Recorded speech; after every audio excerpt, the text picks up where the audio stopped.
कल्पना कीजिए कि एक ऐसा इंसान जिसने स्कूल में कभी टॉप नहीं किया। अध्याय एक असाधारण जन्म साल 1898। अमेरिका में एक बच्चे का जन्म हुआ जिसका नाम रखा गया विलियम जेम्स सिडिस। उसके माता पिता दोनों बेहद शिक्षित थे और बचपन से ही उन्होंने उसकी शिक्षा पर विशेष ध्यान दिया। लेकिन किसी ने नहीं सोचा था कि यह बच्चा सामान्य बच्चों से बिल्कुल अलग निकलेगा।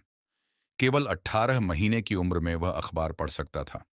3 साल की उम्र तक उसने कई भाषाएं सीख ली थीं और 8 साल की उम्र तक वह लैटिन, ग्रीक, फ्रेंच, जर्मन और रूसी सहित कई भाषाओं में लिख और पढ़ सकता था। अध्याय 2। हार्वर्ड का सबसे छोटा छात्र। जब ज्यादातर बच्चे खिलौनों से खेल रहे होते हैं, तब विलियम गणित और विज्ञान की जटिल समस्याएं हल कर रहा था। 11 वर्ष की उम्र में उसे दुनिया के सबसे प्रतिष्ठित विश्वविद्यालयों में से एक हार्वर्ड यूनिवर्सिटी में प्रवेश मिल गया। इतनी कम उम्र में हार्वर्ड में पढ़ना अपने आप में एक रिकॉर्ड था। प्रोफेसर उसकी प्रतिभा देखकर हैरान रह जाते थे। उसने 4 आयामी अंतरिक्ष पर ऐसे व्याख्यान दिए जिन्हें समझना कई बड़े वैज्ञानिकों के लिए भी कठिन था। अध्याय 3। दुनिया की सबसे बड़ी उम्मीद। अखबारों ने उसे दुनिया का सबसे होशियार लड़का कहना शुरू कर दिया। लोग मानने लगे कि वह अगला महान वैज्ञानिक बनेगा। कुछ विशेषज्ञों ने अनुमान लगाया कि उसका आईक्यू 250 से 300 के बीच हो सकता है। तुलना के लिए, सामान्य व्यक्ति का आईक्यू लगभग 100 होता है। देगा। अध्याय 4। प्रतिभा का बोझ। लेकिन कहानी यहीं खत्म नहीं होती। जितनी तेजी से उसकी प्रसिद्धि बढ़ी, उतनी ही तेजी से उसका निजी जीवन मुश्किल होता गया। मीडिया हर समय उसका पीछा करती थी।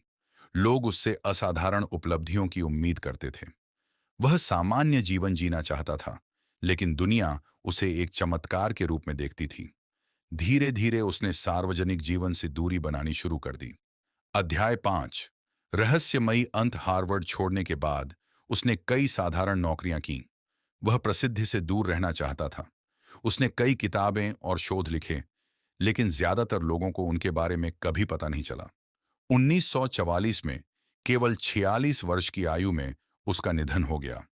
दुनिया का सबसे प्रतिभाशाली माना जाने वाला व्यक्ति चुपचाप इस दुनिया से चला गया। निष्कर्ष। आज भी इतिहासकार इस बात पर बहस करते हैं कि क्या विलियम जेम्स सिडिस वास्तव में दुनिया का सबसे बुद्धिमान इंसान था। लेकिन एक बात निश्चित है, उसकी प्रतिभा असाधारण थी। उसकी कहानी हमें यह सिखाती है कि केवल बुद्धिमत्ता ही जीवन में सफलता और खुशी की गारंटी नहीं होती। कभी कभी सबसे महान दिमाग भी दुनिया की अपेक्षाओं के बोझ तले दब जाते हैं।